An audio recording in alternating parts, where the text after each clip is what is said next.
नमस्ते। विज्ञान प्रविधि कार्यक्रम हेरेर बस्नुभएका सम्पूर्ण दर्शकवृन्दमा म मञ्चिताको तर्फबाट हार्दिक स्वागत तथा अभिवादन। नेपाल विज्ञान तथा प्रविधि प्रज्ञा प्रतिष्ठान नास्टद्वारा सञ्चालन गरिने यो विज्ञान प्रविधि कार्यक्रम लिएर हामी आज शनिबार पुनः उपस्थित भइसकेका छौँ र यस कार्यक्रमलाई तपाईहरूले आइतबार बिहान 11:30 बजे पुनः हेर्न सक्नुहुनेछ। यहाँहरूलाई थाहै छ यस कार्यक्रममा हामीले विज्ञान तथा प्रविधिसँग सम्बन्धित विषयवस्तुहरूलाई समेट्दै आएका छौँ। अब लागौँ आजको सामग्रीहरूतर्फ।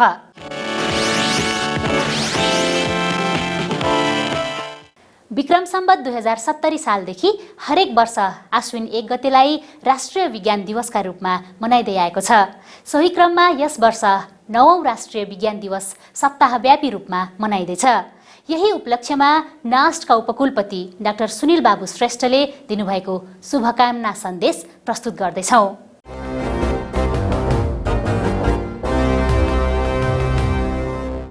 विज्ञान तथा प्रविधिको उन्नत विकास, प्रकोप र महामारीबाट सहज निकास भन्ने नाराका साथ मनाउँदै गरेको 9औं राष्ट्रिय विज्ञान दिवस 2078 को अवसरमा सम्पूर्ण नेपाली वैज्ञानिक एवं प्राविधिकहरूमा शुभकामना मन्तव्य व्यक्त गर्न पाउँदा अत्यन्त खुसी लागेको छ। नेपालमा विज्ञान तथा प्रविधिको विकासमा औपचारिक प्रारम्भ गर्नुभएका हाम्रा वैज्ञानिक पुर्खाहरूले पुर्याएको योगदानको स्मरण योग्य दिनलाई नेपाल सरकारको निर्णय बमोजिम 2070 सालबाट प्रत्येक वर्षको असोज 1 गतेलाई राष्ट्रिय विज्ञान दिवसको रूपमा मनाउन थालिएको हो। यो दिवस हामी विज्ञान र प्रविधि क्षेत्रमा समर्पित र यस क्षेत्रका शुभेच्छकहरू सबैले महान पर्वको रूपमा ग्रहण गर्नुपर्दछ। विज्ञान तथा प्रविधिमा भएको विकास अनि आधुनिकतम प्रविधिहरूको अवलम्बन र उपयोगले मानव जीवनलाई आधुनिक, सहज र सरल बनाइदिएको छ। हालका वर्षहरूमा नेपालमा पनि विज्ञान तथा प्रविधि क्षेत्रमा प्रगति सकारात्मक सूचाङ्क देखिएका छन्। साँच्चै नै भन्ने हो भने नवप्रवर्तनको क्षेत्रमा, त्यसमा पनि विशेष गरी आर्टिफिसियल इन्टेलिजेन्सको क्षेत्रमा युवाहरूले अद्वितीय लगाव देखिएको छ। यस क्षेत्रका युवा प्रतिभाहरूलाई देशको समुचित आर्थिक स्रोतको व्यवस्थापन गर्न सकेमा केही वर्षमा नै यस क्षेत्रको अझ फड्को मार्न सक्ने सुनिश्चित गर्न सकिने देखिन्छ। नास्टले विगत 2 वर्षदेखि नवप्रवर्तन अनुदानको व्यवस्था गरी नवप्रवर्तन र प्रविधि विकासको क्षेत्रमा समर्पित रहनुभएका वैज्ञानिक एवं प्राविधिकलाई प्रविधि विकासको अवसर सिर्जना गर्ने वातावरण दिँदै आएको छ। तथापि कोभिड-19 को महामारीको कारण लक्षित उपलब्धि हासिल गर्न केही कठिनाई देखा परेको छ। यस्तै ब्रेन पुलिङ नेपाल कार्यक्रमको माध्यमबाट पनि नास्टले विदेशमा रही विज्ञान प्रविधिको क्षेत्रमा विशिष्ट ज्ञान हासिल गरेका नेपाली वैज्ञानिक प्राविधिकलाई आफ्नो मातृभूमिमा विज्ञान तथा प्रविधिको विकासमा प्राथमिकता तोकेको विषयमा आवधिक योगदान दिने वातावरण तयार गरिसकेको छ। हालको महामारी निरूपण पश्चात यस कार्यक्रमले पनि थप मद्दत पुग्ने आशा व्यक्त गर्दछु। नयाँ संविधान 2072 ले स्थानीय तहमा स्रोतको सुनिश्चितता गरेको हुनाले प्रत्येक प्रदेशमा विज्ञान तथा प्रविधिको विशिष्टीकृत अनुसन्धान केन्द्रको स्थापना गरी स्थानीय तहमा वैज्ञानिक ज्ञानको पहुँच पुर्याई विज्ञान तथा प्रविधिको विकास गर्न आवश्यक रहेकोले तदअनुसार कार्य गर्न हाम्रो ध्यान जानु जरुरत भएको छ। देशको विकासमा विज्ञान तथा प्रविधि क्षेत्र मार्फत अविच्छिन्न खट्ने वैज्ञानिक तथा प्राविधिज्ञ एवं विशिष्ट प्रतिभाहरूलाई समुचित अवसर, कदर र प्रोत्साहन दिन जरुरत छ। अबको चुनौती भनेको एकातर्फ वैज्ञानिक एवं प्राविधिकहरूको विदेश पलायन रोक्दै उनीहरूलाई उचित रोजगारीको व्यवस्था गर्ने र अझ जागिरे प्रविधिबाट उद्यमशीलतातर्फको सोच विकास गर्न सक्नु परेको छ। हाम्रो वैज्ञानिक जनशक्तिलाई उचित प्रयोग गरी मुलुकको स्रोत र साधनको समुचित उपयोग गर्न सहकार्यको संस्कार विकास गर्दै आयातमुखी अर्थतन्त्रबाट आत्मनिर्भर अर्थव्यवस्थामा ल्याउन विज्ञान प्रविधि र नवप्रवर्तनको क्षेत्रले उचित सम्बोधन गर्न सक्नु परेको आजको आवश्यकता भएको छ। नास्टले हालका वर्षहरूमा समाजका लागि विज्ञान र समृद्धिका लागि नवप्रवर्तन भन्ने सोचका साथ आफ्ना कार्यक्रमहरू अगाडि बढाइरहेको छ। यस परिप्रेक्ष्यमा नागरिक सँगसँगै विज्ञान र प्रविधिले विकास र विस्तारसँगै समृद्ध समाजको लक्ष्य हासिल गर्न नागरिक विज्ञानको अवधारणा अवलम्बन गर्न जरुरी भएको छ। त्यसैले नागरिक विज्ञानले आगामी दिनमा नीति र कार्यक्रममा प्राथमिकता पाउन सके समाजमा वैज्ञानिक जागरुकता र चेतनाको प्रसारमा तीव्रता आउन सक्छ भन्ने मलाई लाग्दछ। अन्तमा 9औं राष्ट्रिय विज्ञान दिवसको अवसरमा आयोजित विभिन्न कार्यक्रमहरूबाट वैज्ञानिक, प्राविधिक, नीति निर्माता, शिक्षक तथा जिज्ञासु विद्यार्थीहरूमा नवीनतम प्रविधिको विकास एवं नवप्रवर्तनमा लाग्ने प्रेरणा जागृत होस् भन्ने शुभकामना व्यक्त गर्दछु।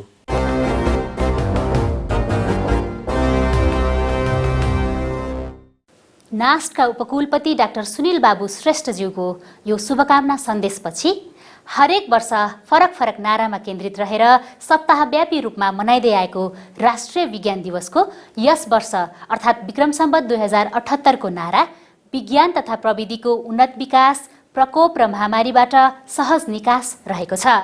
यसैबारे विशेषज्ञहरूसँग गरिएको कुराकानी सहितको रिपोर्ट प्रस्तुत गर्दैछौँ अबको पालोमा।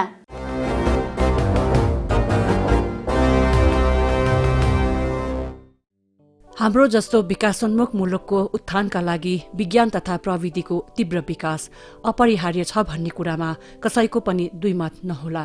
विज्ञानले नै प्रविधिको सृजना गर्दछ र प्रविधिको उपयोगले नै भोग, रोग, प्राकृतिक प्रकोप, महामारी जस्ता देश विकासका प्रमुख चुनौतीका रूपमा रहेका समस्याहरूको सही समाधान निकाल्न सकिन्छ। विज्ञानको उपयोगद्वारा देश समृद्ध बनाउन विज्ञानको महत्त्वबारे जनमानसलाई बुझाउनु र विज्ञानलाई लोकप्रिय बनाउनु अनिवार्य नै भइसकेको छ।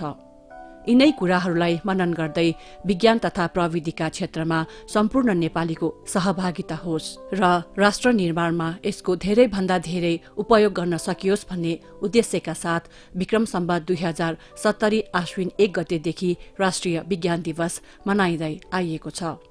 2070 सालदेखि मनाउँदै आएको यो अहिले चाहिँ 9औं राष्ट्रिय विज्ञान दिवस हो र यो विज्ञान दिवस पहिलो पब्लिक कलेज, यो साइन्स पढाउने पब्लिक कलेज स्थापना दिवसको सम्झनामा, हैन, स्थापना भएको दिनको सम्झनामा यो असोज 1 गतेदेखि प्रत्येक वर्ष मनाउने गरेर 2070 सालदेखि मनाउने गरेर नेपाल सरकारले निर्णय भएअनुसार मनाएको हो र यो विशेषतः पहिलो पब्लिक साइन्स कलेज स्थापना भएको आधार र पुर्खाहरूले विज्ञान र प्रविधिमा दिएको योगदानलाई सम्झना योग्य गर्दै र आगामी दिनमा त्यो दिनमा हामीले गरेका प्रगतिहरूको समीक्षा गर्ने र चुनौतीहरूको पनि विवेचना गर्ने र आगामी कसरी दिनमा जाने भन्ने कुरा एउटा संयुक्त रूपमा चाहिँ एउटा साझा लक्ष्य लिएर अगाडि बढ्ने दिनको रूपमा चाहिँ हामीले मनाउने गरिरहेको छौँ। नास्टका प्राज्ञ एवं पूर्व उपकुलपति स्वर्गीय प्राध्यापक डाक्टर दयानन्द वज्राचार्यले परिकल्पना गर्नुभएको राष्ट्रिय विज्ञान दिवस नेपालमा विज्ञान विषयको उत्थानका लागि महत्त्वपूर्ण योगदान पुर्याउनुहुने प्राध्यापक स्वर्गीय अमृत प्रसाद प्रधानले अमृत साइन्स कलेज स्थापना गर्नुभएको दिनको सम्झना गर्दै मनाउने गरिन्छ। यो दिवस शिक्षा, विज्ञान तथा प्रविधि मन्त्रालयको आयोजनामा नास्ट लगायत वैज्ञानिक संघ संस्थाहरूद्वारा संयुक्त रूपमा मनाइँदै आइएको छ। सोही क्रममा राष्ट्रिय विज्ञान दिवसको यसपालि अर्थात् विक्रम सम्वत 2078 सालको नारा विज्ञान तथा प्रविधिको उन्नत विकास, प्रकोप र महामारीबाट सहज निकास भन्ने रहेको छ। यसबारेमा विज्ञहरू के भन्नुहुन्छ त? हैन, महामारी भनेको कुनै पनि समय विश्वमा आउन सक्ने घटना हो, घटना चक्र हो। यो हामीले मानव जातिहरूले धेरै पहिलादेखि भोग्दै आइरहेको समस्याहरू हो। जसरी विज्ञानमा विकास भयो, औषधि विज्ञानमा विकास भयो, हैन, यी महामारीसँग लड्नका लागि आवश्यक पर्ने पूर्वाधारहरूको तयारी चाहिँ चुस्त दुस्त रूपमा हुनुपर्छ भन्ने कुरा यो कोरोना महामारीले यो जति पनि विकासोन्मुख देशहरू छन् अथवा विकास हुनेवाला देशहरू, हैन, जुन किसिमको भोगाई, जस्तै म उदाहरण दिन चाहन्छु। हामीले पहिलो बिरामीको पहिचान गर्नलाई हङकङमा स्याम्पल पठाउनु पर्ने अवस्था थियो। हामी त्यो रूपमा तयारी अवस्थामा थिएनौँ पहिलाको अवस्थामा। फलस्वरूप अहिले पछि, हैन, राज्यले जुन किसिमको खर्च गरेर विभिन्न किसिमका PCR टेस्टिङदेखि लिएर अब होल जिनोम सिक्वेन्सिङका कुराहरू जुन विकास भएको छ, त्यो विकास आवश्यकता रहेछ भन्ने कुरा चाहिँ यो महामारीले हामीलाई सिकायो, यो पाठ पढायो। विभिन्न औषधि विज्ञानहरूमा विकास चाहिँदो रहेछ, हैन, अध्ययन अनुसन्धान भइराख्नु पर्ने रहेछ भन्ने कुराहरू यो महामारीले सम्पूर्ण स्वास्थ्य क्षेत्र नभइकन चाहिँ सम्पूर्ण देशलाई नै यो कुरा सिकाएको अवस्था छ। त्यसै कारणले गर्दाखेरि यसको आवश्यकता रहेछ भन्ने कुरा महसुस गरेँ। यो नारा भनेको हुनसक्छ। नेपाल हिमालय पर्वत श्रृङ्खलाको मध्यभागमा अवस्थित छ र वर्षेनी प्रकोपको ठूलो समस्या भोग्दै आउनु परेको कुरा पनि सर्वविदित नै छ। प्रत्येक वर्ष नेपालका गाउँघर डाँडापाखामा पहिरो गएको र यसले व्यापक धनजनको क्षति पुर्याउने गरेको हामीले भोग्दै आएका पनि छौं। हाम्रो देश नेपाल जस्तो 83% भाग पहाडले बनेको देशका लागि जलाधारमा आधारित प्रकोप साथै पहिरो एक भयावह समस्याको रूपमा उभिएको छ। हामीले यो गत 8-10 वर्षको अन्तरालमा हेर्ने हो भने हामीले प्रकोप र महामारीबाट हाम्रो देशले धेरै दुःख पाइसकेको छ र अब यसमा किन यस्तो भयो भन्ने कुरामा विशेष गरी अब प्रकोपलाई कुरा जोडेर हेर्ने हो भने प्रकोपसँग सबै कुरा विज्ञान र प्रविधिका कुराहरू आउँछन् र हामीले विज्ञान र प्रविधिमा कति कुराहरू चाहिँ प्रकोप नियन्त्रण गर्न सक्ने कुराहरू हामीसँग हुँदाहुँदै पनि हामीले गर्न नसकिरहेका धेरै घटनाहरू छन् र त्यसले गर्दाखेरि र अर्को कुरा प्रकोप भनेको अब यो चाहिँ सोसियल साइन्समा मात्र अडेन, प्रकोप नियन्त्रणका कुराहरू अथवा व्यवस्थापनका कुराहरू यहाँ चाहिँ प्रविधि पनि त्यसै गरी चाहिन्छ र विज्ञानलाई पनि त्यसै गरी अगाडि ल्याउनुपर्छ भन्ने अवधारणालाई अंगीकार गर्नको लागि चाहिँ यो प्रकोप र महामारीका कुरालाई सँगै राखेर विज्ञानलाई सँगै राखेर लानुपर्छ भन्ने कुरा चाहिँ मेरो विचारमा गर्नको लागि नै यो नारा बनाइएको हो। त्यसैले समस्याको समाधानको लागि सामूहिक कार्य अर्थात् टिमवर्कमा अग्रसर भएर रोकथामतिर उन्मुख हुन सके प्रकोप अर्थात् विपद व्यवस्थापन गर्न सफल हुन्थ्यौं कि। जुन सरकारी रूपमा अथवा हामीले जलाधारमा आधारित जुन विकासका कुराहरू गर्छौं, कुनै जलाधारमा आधारित विकास निर्माणका कुराहरू गर्छौं, त्यो कुराहरूमा चाहिँ अबदेखि जहिले पनि हामीले यो माथिल्लो बहाव क्षेत्रको लागि चाहिँ एकदमै विस्तृत अध्ययनहरू गरेर त्यहाँ हुन सक्ने कस्ता किसिमका तपाईका जोखिमहरू छन् ती जोखिमहरूलाई सही तरिकाले निहालेर मात्रै तल्लो बहाव क्षेत्रहरूमा तपाईको विकास निर्माण र शहरको विकासका कार्यक्रमहरू अगाडि ल्याउन सक्यो भने यो विपदहरू कम हुन्थ्यो।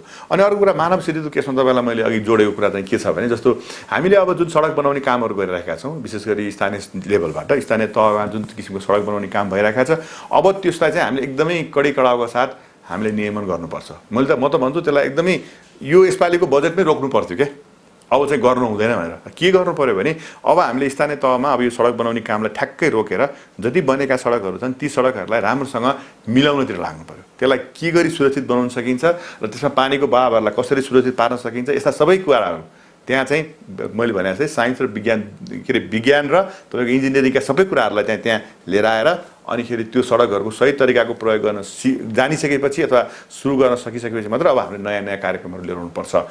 विश्वमा विज्ञान प्रविधिको विकासले गर्दा नै प्रायजसो रोगको उपचार, खोप र औषधिहरूको विकास हुँदै गयो। विकास सँगसँगै नयाँ प्राणघातक र महामारीको रूप लिने खालका रोगका भाइरसहरू पनि देखा पर्न थाले।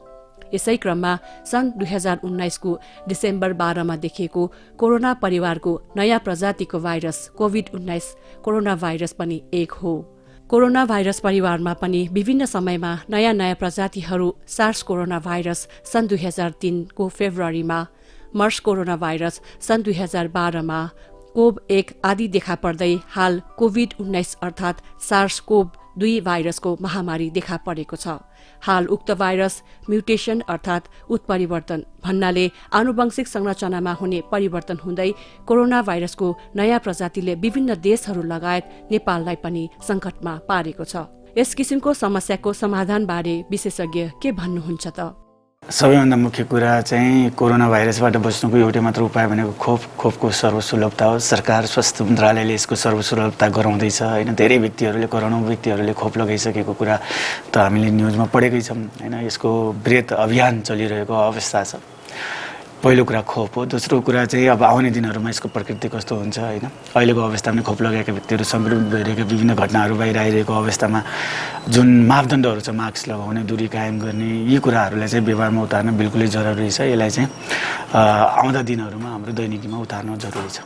देशमा विज्ञान तथा प्रविधिको सर्वोच्च निकाय नेपाल विज्ञान तथा प्रविधि प्रज्ञा प्रतिष्ठान नासले यस्ता समस्याहरूको समाधानका लागि के कस्ता प्रयासहरू गर्दैछ त? विज्ञान प्रविधिको क्षेत्रको विकासमा, देशको नै विकासमा चाहिँ योगदान पुर्याउनको लागि नेपालमा नास्ट नेपाल विज्ञान तथा प्रज्ञा प्रतिष्ठानको यो 2039 सालमा स्थापना भएको थियो। लगभग हामी 39 वर्ष पुरा गरिसकेको अवस्था छ र यो अवस्थामा नासले विगतदेखि वर्तमानसम्म आइपुग्दाखेरि विभिन्न किसिमका साइन्स एन्ड टेक्नोलोजीको प्रमोसन गर्नको लागि, यसलाई चाहिँ यो मार्फत देशलाई विकासको गतितर्फ लैजानको लागि धेरै काम गरिरहेको छ। अहिलेको हालको अवस्थामा आउँदाखेरि हामीले धेरै हाम्रा दुईटा संकायहरू छ, विज्ञान संकाय र यो प्रविधि संकाय, दुईटा संकाय छ। त्यो संकायबाट विज्ञान र प्रविधिको क्षेत्रमा विभिन्न कार्यक्रमहरू सञ्चालन गरिरहेछौँ। चाहे त्यो ऊर्जाको क्षेत्रमा होस्, दिगो ऊर्जा विकासको क्षेत्रमा होस्, चाहे त्यो चाहिँ उदयमान प्रविधिहरू विकास गर्न, रोबोटिक्स, एआई जस्ताहरू, सेटेलाइट हैन, नेपालको पहिलो सेटेलाइट नै नास्ट मार्फत यो आकाशमा प्रक्षेपण गरिएको थियो। त्यो पनि राम्ररी अहिले पनि सञ्चालनमा अवस्थामा छ। र यी विभिन्न कार्यहरू र देशमा भएका जुन जडीबुटीका कुराहरू विज्ञान संकायबाट चाहिँ अनुसन्धानहरू गर्ने, त्यसबाट कसरी के कुराहरू चाहिँ फाइदा लिन सकिन्छ, जीवन कसरी उपयोगी बनाउन सकिन्छ भन्ने कुराहरू भएका छन्। जस्तो एउटा अत्यन्त महत्त्वपूर्ण अर्को देशको लागि नै नेपालमा नास्टले मात्रै गरिरहेको एउटा सर्भिस पनि के हो भने रेडिएसनहरू हो। यो एक्सरे अस्पतालहरूमा जुन रेडिएसनहरू विकिरणका कुराहरू छन्, यसको मापन गर्ने कामहरू डोजिमेट्रीहरू प्रोभाइड गरेर गरिने अवस्थामा छ। त्यस्तै विभिन्न किसिमका चाहिँ फलफुलहरू, तरकारीहरूमा लाग्ने विषादीहरूका कुराहरू र के कस्ता जीवाणुहरूले अट्याक गरेको छ त्यसको चाहिँ निरूपण गर्न के गर्न सकिन्छ भन्ने कुराहरू चाहिँ विज्ञान संकायहरूबाट पनि भइरहेको अवस्था छ। पछिल्लो समयमा कोभिड महामारीको सन्दर्भमा चाहिँ नेपालले धेरै यसको महामारीको चपेटामा परिरहेको बेलामा नास्टले चाहिँ धेरै ठुलो सहयोग पुर्याएको जस्तो लाग्छ। त्यो बेलामा चाहिँ यो चाहिँ जुन किसिमको चाहिँ कोभिडको टेस्टिङ प्रणाली चाहिँ सुस्त गतिमा हुन्थ्यो, त्यो बेलामा चाहिँ मोबाइल स्वाब कलेक्सन बुथ हामीले चाहिँ बनाएर चारवटै सुरक्षा अङ्गहरूलाई दियौँ, स्वास्थ्य निकायलाई दियौँ। त्यसले गर्दाखेरि एकदमै सहज तरिकाबाट द्रुत गतिमा चाहिँ स्वाब कलेक्सन गर्न मद्दत पुगेको थियो। त्यस्तै विभिन्न किसिमका चाहिँ आवश्यक पर्ने कोभिडसँग चाहिँ जुझ्नको लागि आवश्यक पर्ने कुराहरू, इक्विपमेन्ट्सहरू पनि बनाएका छौँ, रोबोटको प्रयोग लिएर आएछौँ हैन। यी कुराहरू गरिरहेछौँ भने प्राकृतिक प्रकोपमा अहिले जुन तपाईँले जोड्नुभयो अहिले यस वर्षको नारा, त्यसमा प्राकृतिक प्रकोपमा पनि हामीले चाहिँ विगतदेखि नै ल्यान्डस्लाइड्स, आगजनी, यी कुराहरूमा भूकम्पका कुराहरू हैन, अर्ली वार्निङ सिस्टमका कामहरू पनि हामीले गरिरहेको अवस्था छ। अहिले अब हामी विशेष त नास्टले गर्न खोजेको कुरा चाहिँ अहिले के छ भन्दाखेरि नास्ट एउटा केन्द्रीकृत संस्थाको रूपमा मात्र विकास नभएर संविधानको भावना अनुसार हामी चाहिँ स्थानीय तहसम्म पुग्न खोजिरहेको छौँ। हामी चाहिँ सातवटै प्रदेशमा, एउटा प्रदेशमा त्यहाँका आवश्यकता, त्यहाँका जनताले जुन चाहना गरेका छ र जुन आवश्यकता, अनुसन्धानको आवश्यकता छ त्यसलाई उपयोगमा ल्याउनको लागि हामीले चाहिँ सबै प्रदेशमा एकएवटा चाहिँ विशिष्टीकृत अध्ययन अनुसन्धान केन्द्रहरू स्थापना गर्न खोज्दैछौँ र त्यसले गर्दाखेरि स्थानीय तहसम्म र प्रदेश तहसम्म पनि विज्ञान र प्रविधिमा त्यो विषयवस्तुमा चाहिँ विभिन्न किसिमका चाहिँ यो वैज्ञानिक ज्ञानको चाहिँ सञ्चार हुनसक्छ, अनुसन्धान हुनसक्छ, त्यहाँका विज्ञान र प्रविधिले लागेका क्षेत्रहरूलाई उत्साहित बनाउन सक्छ भन्ने हामीलाई लाग्दछ। र त्यो बाहेक पनि हामीले चाहिँ विदेशमा रहेका वैज्ञानिकहरू, नेपाली र विदेशी वैज्ञानिकहरूलाई पनि नास्ट मार्फत नेपालको विज्ञान र प्रविधिको विकासमा जोड्न कोसिस गर्छौँ। हामीले यो नेपालमा वैज्ञानिकहरू चाहिँ आउन चाहने, विदेशमा पढेर आउन चाहने वैज्ञानिकहरूलाई नेपाल भित्राउनु चाहिँ ब्रेन पुलिङ भन्ने कार्यक्रम पनि सञ्चालनमा ल्याएछौँ।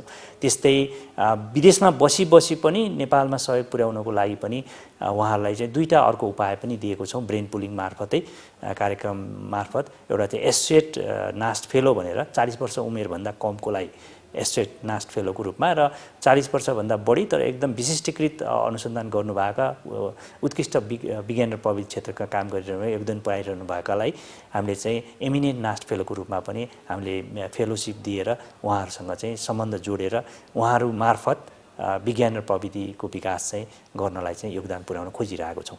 समाजका लागि विज्ञान तथा समृद्धिका लागि नवप्रवर्तन नारा अनुरूप नास्टले समाजसम्म विज्ञान तथा प्रविधि पुर्याउने क्रियाकलापहरू गर्दै आएको छ। जब हामी नागरिकको चाहना, नागरिकको आवश्यकतालाई पूर्ति गर्ने किसिमले विज्ञान र प्रविधिलाई प्रयोग गर्न सक्दैनौँ तब यसले चाहिँ समाजमा इस्टाब्लिस हुन सक्दैन। त्यसकारणले हामीले नागरिकसँग समाजको आवश्यकता लाई बुझेर काम गर्ने एउटा वातावरण सिर्जना गर्नुपर्छ, जुन अहिले नागरिक विज्ञानको हिसाबले चाहिँ अवधारणाले चाहिँ एकदमै चर्चा परिचर्चा पाएको छौँ।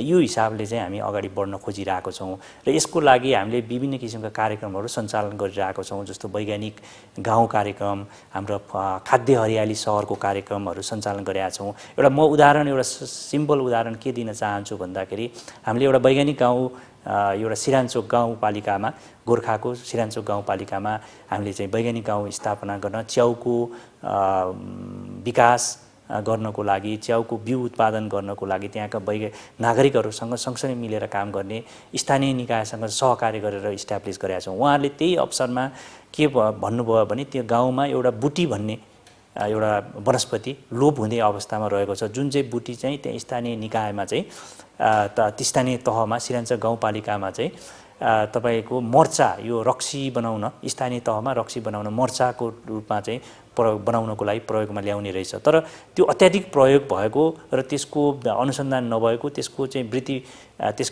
वृद्धि गर्ने कुनै उपाय चाहिँ त्यहाँ अवलम्बन नगरिरहेको अवस्थामा, त्यो लोप हुने अवस्थामा चाहिँ उहाँहरूले त्यो प्लान्टलाई चाहिँ बचेको एउटा प्लान्टलाई चाहिँ हामीलाई दिनुभएको छ। त्यो हामी अध्ययन अनुसन्धान गरेर त्यो बुटी भन्ने स्थानीय भाषामा बोलिने बुटी भन्ने कुन प्लान्ट हो त भन्ने अनुसन्धान गर्ने र त्यसलाई चाहिँ त्यसको चाहिँ विकास, त्यसको चाहिँ त्यसलाई चाहिँ वृद्धि गर्नको लागि होइन विभिन्न किसिमको प्लान्टेसनहरू गर्नको लागि टिस्यु कल्चरबाट हुन्छ कि त्यो हिसाबले चाहिँ हामीले अध्ययन अनुसन्धानहरू गरिरहेका छौँ। यसले गर्दाखेरि स्थानीय तहमा चाहिँ हामीले उहाँहरूको आवश्यकता पनि पुर्याउनु र उहाँहरूसँग चाहिँ हाम्रा वैज्ञानिकहरूले पनि त्यो नयाँ किसिमको वनस्पति बारेमा अध्ययन अनुसन्धान गर्ने अवसर प्राप्त भयो र त्यो अनुसन्धानबाट आएको उपलब्धिलाई चाहिँ त्यो स्थानीय कुरामा चाहिँ प्रयोग गरेर त्यो हिसाबले चाहिँ फाइदा पुग्ने भयो भन्दाखेरि त्यो हिसाबको चाहिँ विकास, त्यो हिसाबको चाहिँ सम्बन्ध जोड्ने, नागरिक र वैज्ञानिकहरूको बिचको सम्बन्ध जोड्ने जुन कार्यहरू हाम्रा कार्यक्रमहरूबाट भइरहेछ, त्यसले चाहिँ आगामी दिनमा यो नागरिक विज्ञानको सिटिजन साइन्सको कुरा चाहिँ अझ वृद्धि हुँदै जानेछ भन्ने कुरा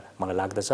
र नीतिमा नै यो नागरिक विज्ञान, नागरिक सँगसँगै विज्ञान र प्रविधिको विकास गर्ने जुन अवसर छ यो नागरिक विज्ञानबाट, अवधारणाबाट, त्यो चाहिँ हामीले यो प्राथमिकता साथ कार्यक्रम र नीतिमा राख्न सकेमा आगामी दिनमा चाहिँ नागरिकहरू पनि विज्ञान र प्रविधिसँग चाहिँ उत्साहित हुने, सिक्ने अवसर हुने र वैज्ञानिकहरूले पनि नागरिकबाट चाहिँ आवश्यकता र अन्य कुराहरू पनि जान्ने अवसर प्राप्त गर्ने, होइन आवश्यकता के छ त समाजमा त्यो कुरा बुझ्ने र त्यो अनुसार चाहिँ त्यो किसिमको चाहिँ अध्ययन अनुसन्धान गरेर समाजमा आवश्यक परेका कुराहरूको बारेमा जानकारी दिने, विभिन्न किसिमका चाहिँ अनुसन्धान मार्फत उपयोगी वस्तुहरूको निर्माण गर्ने, होइन त्यो कुराहरू चाहिँ हुनसक्छ। त्यसले गर्दा दोहोरो फाइदा हुन्छ र समाजमा चाहिँ एउटा वैज्ञानिक जागरण, चेतनाको वृद्धि हुन्छ भन्ने मलाई लाग्दछ।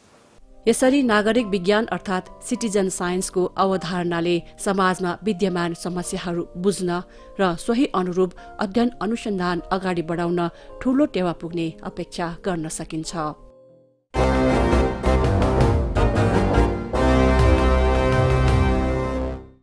तपाईहरूलाई आजको कार्यक्रम कस्तो लाग्यो? आफ्ना सुझाव तथा प्रतिक्रियाहरू हामीलाई अवश्य पठाउनुहोला। यहाँहरूको सुझावले नै हामीलाई अझ परिष्कृत बन्न मद्दत गर्नेछ र यसका लागि हामीलाई पत्राचार गर्ने ठेगाना हो विज्ञान प्रविधि टेलिभिजन कार्यक्रम, नेपाल विज्ञान तथा प्रविधि प्रज्ञा प्रतिष्ठान, नास्ट, पोस्टबक्स नम्बर 3323 काठमाडौँ, नेपाल र हाम्रो इमेल ठेगाना रहेको छ vigyanpravidi@nast.gov.np। त्यसै गरी हाम्रो वेबसाइट रहेको छ www.nast.gov.np र यस कार्यक्रमलाई तपाईहरूले युट्युबमा नास्ट नेपाल राखेर पनि हेर्न सक्नुहुनेछ। हवस् त, आजलाई विज्ञान प्रविधि कार्यक्रमका सामग्रीहरू यति नै। आगामी साता पुनः यस्तै विज्ञान र प्रविधिसँग सम्बन्धित विषयवस्तुहरूका साथ उपस्थित हुने नै छौँ। तबसम्मका लागि सम्पूर्ण युनिट बिदा माग्दछौँ। नमस्ते।